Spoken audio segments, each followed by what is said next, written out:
Hey there, welcome. So glad you're here. I'm Kira, your Lifehouse career coach and hype woman. This is part two of four of our Developing a Resume That Stands Out series.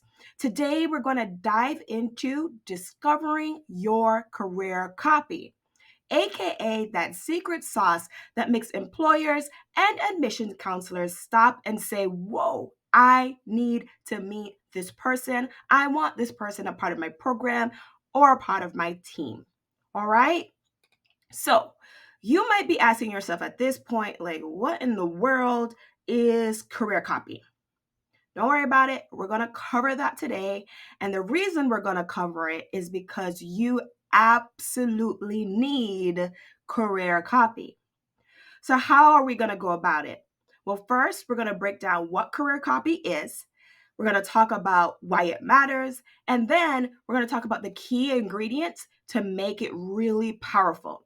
And trust me, if you follow these steps, by the end of this series, you'll be on your way to crafting a killer resume. And by the end of this topic here today, you'll be on your way to crafting killer career copy. And I'm going to remind you, we're going to be doing this step by step. Now, in part one, we had you dig deep, like memory lane deep, to find all of your experiences that you've had to date. Did you do that activity? If not, hit pause like right now and go do it, right? It should only take you about 15 minutes, so I'll be waiting when you come back. And if you're not sure why this matters, then probably you didn't watch part one either. So I want you to head back to part one and get caught up. I'm going to place the link in the chat, not the chat, the description below for you, okay? So go ahead and do that. If you haven't watched part one, go watch it. If you haven't done the activity, go ahead and do it, all right? I want to make sure that you are all set for us to continue and for you to be successful. Fair? All right. So we're back. Go ahead and grab the list of activities that you brainstormed during part one. And you should have a mix of stuff that kind of looks like what you see on the screen. A combination of things that looked like and felt a little bit like work, or maybe it's some things that really took effort on your part, and maybe it's some things that were just fun that you did and that you are really proud of. Now, we're going to take things up a notch. Today, I'm going to help you dig deeper into each of those experiences so we can uncover what made you shine in those moments. So get ready to see what made you successful and how you can use that to your advantage. We're going to make the secret sauce. So let's start about talking about your career copy. When you think about those experiences that you brainstormed, that's your gold, right? And it's going to become the foundation of what I am calling your career copy. Your career copy is how you turn that gold into a story that markets you like a pro. It's not just about what you did, the list, right? It's about how you did what you did, how you show others that you were able to add value. So today we're learning how to grab attention like a boss, okay? So ultimately, all of this gold is going to create parts of your resume that's going to be concise and clear. It's going to be success oriented. It's going to be quantifiable and include numbers. And it's going to be relevant to whatever it is that you're going to be applying it for and whatever you're going to put your resume to use for. So by the end of this series, your resume will be impossible to ignore. Are you ready to crush it? Well, let's go. So, quick recap. If you're asking yourself what a resume is, or you don't quite remember what a resume is, I'm going to refresh your memory. Your resume is a personal document that describes the experiences and competencies a person possesses that can add value to a specific employer or program. It's a communication tool used during the application process. All right, you with me? Did you notice though that this time when I gave you the definition of a resume, I added a little something extra that I didn't add in part 1? Can you guess what that is? Did you notice it? It's the word competencies. Last time I just talked about experiences. This time I'm adding the word competencies because both your experiences and your competencies are needed for your resume to shine. So you may be asking yourself, wait, what are competencies? Great question, and we're going to dive into what that is. So, how do I want to explain competencies? Maybe the best way to do it is to say a competency kind of sounds like the word compete. When you're applying to schools or to jobs, you're competing with others for limited spots. Kind of just like when you're trying out for a game. In addition, when you're trying to win a sport, you kind of need to know the rules, right? Like before you even like somebody picks you on a team, they gotta know the rules. You need to have some kind of speed, maybe some strength and persistence. You need to be able to work as a team in order for you to be successful. Same goes for when you want to be at a college, or if you want to go and apply for a job. You need to show that you have knowledge, you have skills, and you have abilities to succeed. All of those things are the elements of your competency. Without those things, winning the game, landing the job, and being successful becomes way harder and much more unlikely. So, competencies become the backbone of a strong resume copy. And don't worry, people often mix knowledge, skills, and abilities. And so we're going to break it down to clear up some of the confusion so that you know exactly what you're talking about. So, knowledge, skills, and abilities, also known as KSAs, it's like knowing your superpowers. Understanding them helps you recognize the value you bring to any job, any program, any activity, which is crucial for writing an amazing resume. You're not just listing the stuff you've done, remember, you're showing how each thing makes you awesome at what you do. So let's start with the first thing, which is knowledge, that K. Knowledge is all about what you've learned, whether you've learned it by readings about it, or maybe you learned it through classes and being taught by someone. It's the theory and understanding behind what you do. You don't even have to apply it to gain knowledge, but once you do apply the knowledge, it becomes super valuable. So I'm going to break this KSA thing down by using an example. So let's talk about an Olympic gymnast. You like Simone Biles? I love Simone Biles. So let's talk about Simone. For knowledge, Simone needs to understand the rules and the techniques needed to compete, right? Those techniques may be different from the vault to the balance beam to the floor exercises, right? So they need to know what's expected of them before they even hit the mat or the beam.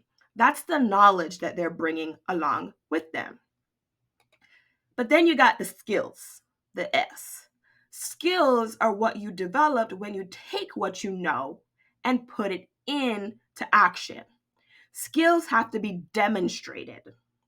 So you get better with skills when you practice and through repetition. They come in two flavors, if you will. The first flavor we're going to call hard skills. Hard skills are also known as like technical skills, and most often, kind of all the time, they can be proven because you got to demonstrate it, right? So think of things like coding or speaking another language or getting certified in a course. In fact, a certification is proof that you have mastered a skill. kind of evaluated by a third party, right? So if you get a certification or a credential in something, that's kind of telling somebody that you have a set of skills or you have a certain skill that you can repeat to be successful. They are measurable and you can evaluate them because they can be observed, right? Then you have the second flavor of skills, which some call soft skills. Others may call them common or essential or power skills. And these are the more intangible traits. Think things like communication, teamwork, time management. They're harder to measure because they're kind of subjective in a way. But the great thing is that they can be used in any job, in any program, because they're super transferable. Now, let me emphasize this. In order to be successful on any job or to be successful in any program, you need both hard and soft skills. Both of them. They're both important. So when we are doing your resume, you're going to want to keep that in mind. So let's go back to this example of Olympic gymnasts and talk about the skills. So for an Olympic gymnast, they have to demonstrate hard skills like mastering flips and perfecting dismounts, right? And they do that over and over and over again. But to truly excel, they also need to be able to have to focus, right? And they need to be able to focus under pressure. Does that make sense? All right, that works. All right, so we did the K's, we did the S's, and now we're going to do A for abilities. Abilities are like your natural gifts, your talents, things that you are just good at, probably things that people compliment you on all the time in different spaces and places. They're the qualities that help you excel at a specific task. So we're going to go back to that gymnast example, right? And for a gymnast, their ability may be being flexible or physical strength, right? Or they may even have the ability to emotionally regulate, right? Staying calm under pressure. Because when you're in competition, it's intense, right? And so maybe there's somebody that doesn't really buckle under that and they're able to stay calm. That allows them to perform well under pressure and is their key to success as a professional athlete. These natural abilities make it easier for gymnasts to nail the skills that they've practiced. And it's probably why some people are more prone to go in a certain direction than the other because of those natural talents. Now you can have talent, but if you don't hone the skills, it's for naught. So all of these things go together. You need the knowledge, you need the skills, and you need the abilities, and you need to work on all three of those. All right. So let's break it down further with an example. Maybe on your list that you have, you put that you did yard work during the summer sometime, right? And we're gonna call that a gardener. Okay, so you were a gardener. You had a job as a gardener. And so we're going to take this prompt to help you identify what the knowledge, skills, and abilities are so you can communicate your competencies. So here's the prompt. As a, enter the job title, I would really need to know what. I believe that in order to do something like that well, you must be able to demonstrate, enter a hard skill, enter a soft skill. My ability to blank helps me a lot when doing this activity. Okay, so it's a simple prompt, and I want you to start plugging things in. So I'm not going to leave you hanging. We're going to do an example for that yard work where you were a gardener and kind of take you from there.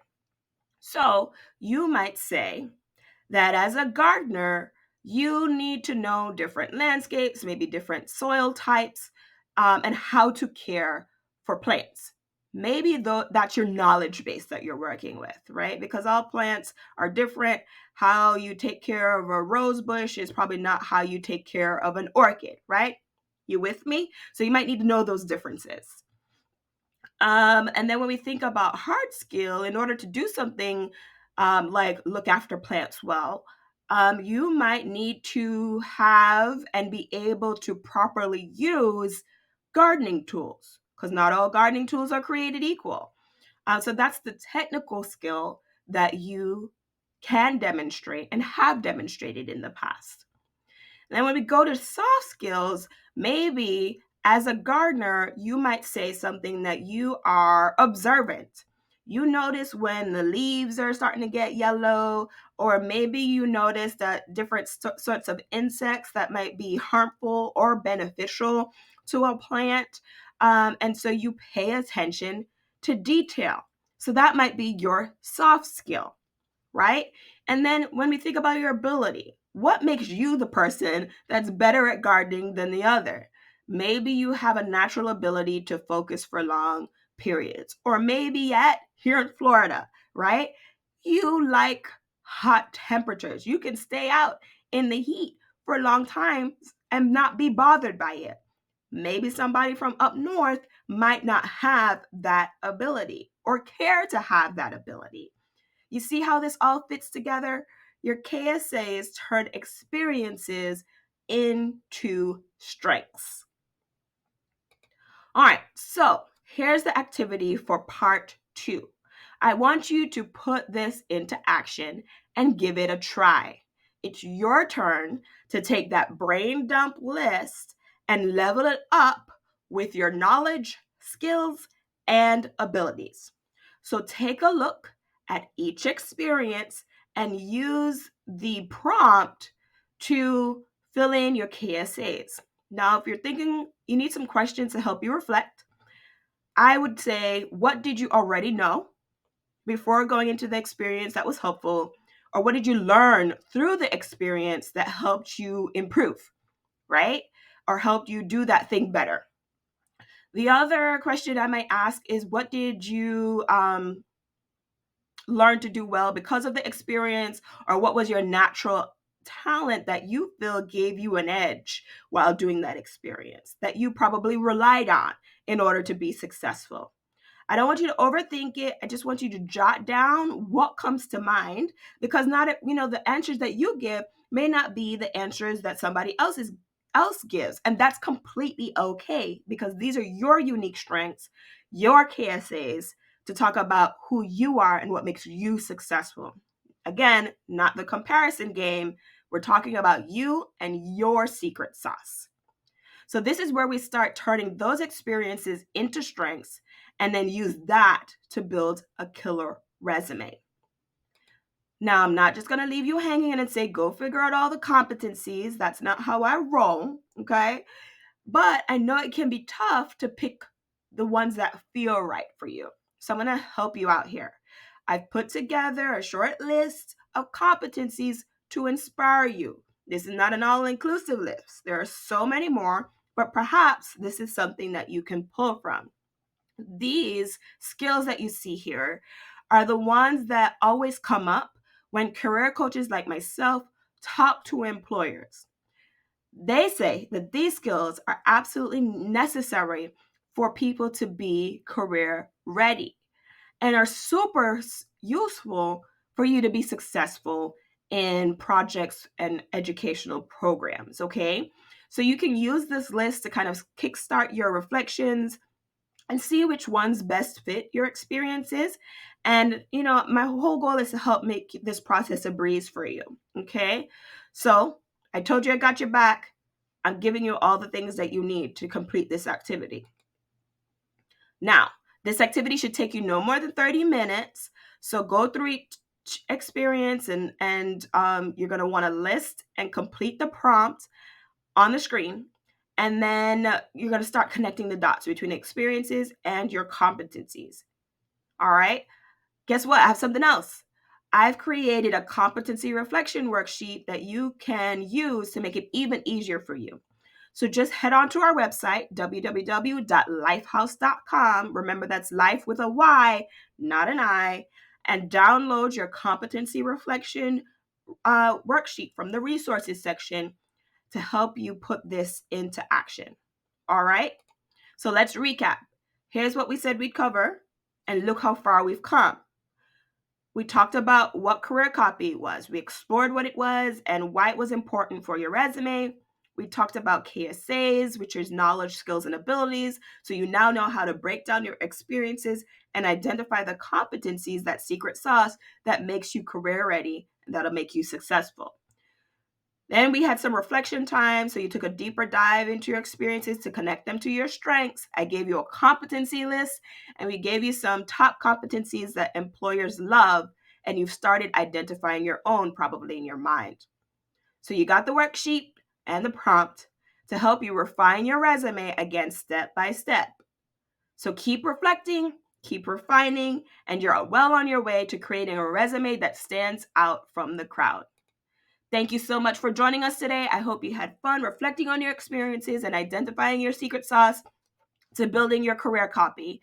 My goal is that you start seeing your competencies as the value you bring to the table and feel confident talking about them in your resume and your interviews. So don't wait. Go and take action. Give your all during the exercise and come back and join me for part 3 of developing a resume that stands out, where we'll keep refining your career copy by turning those prompts that you're working on into strong resume bullet points that are concise and clear, success-oriented, quantifiable, and relevant. Again, we're taking it one step at a time. So until next time, this is Kira signing out, and don't forget to subscribe. Peace.